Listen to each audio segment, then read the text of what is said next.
Theo, just getting to play this bowl game in your hometown and final game at Tennessee in your hometown, is that added meaning, and have you kind of given any thought to that? When we first seen that we were going to Nashville, I was like smiling because I get to go home. But the main thing for me is just like finishing out what I started. It's great and all that we get to that I get to go home and play it in my hometown city. But the main thing right now for me is just like sending everybody off the right way.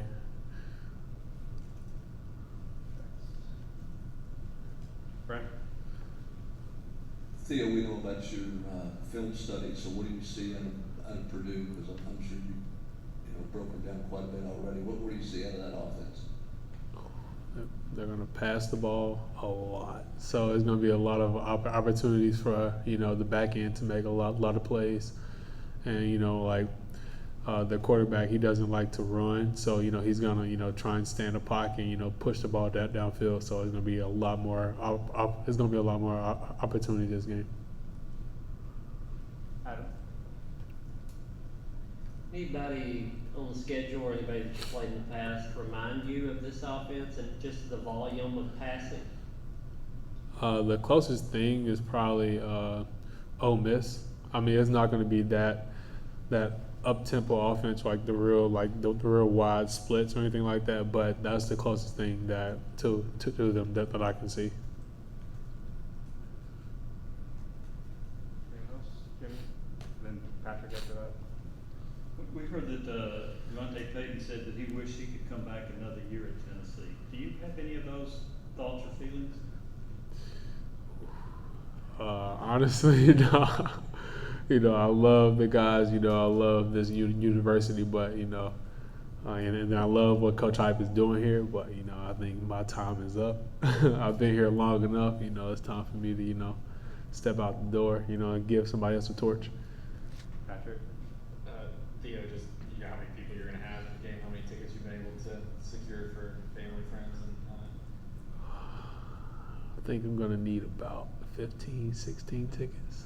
Yeah. You talked about passing the torch on. Who are some of those guys behind you in that starting spot? We saw Danico and Brandon play there, but there's some other guys there that could take over. It's not really passing the torch like the person who's behind me playing a position. It's just like the leadership role, especially in like the back end. So like guys like Jalen McCullough, Trey Flowers, those two come to mind when I think of leaders stepping up.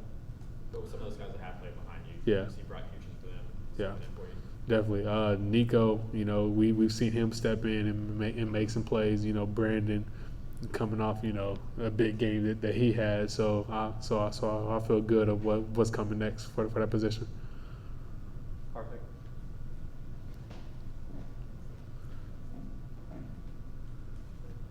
Hey, Theo, I know you said that you're a little more focused on sending out guys the right way when it comes to this final game. But what do you think it'll mean to you in the future when you reflect back and you get to say, hey, I played my final college game in my hometown?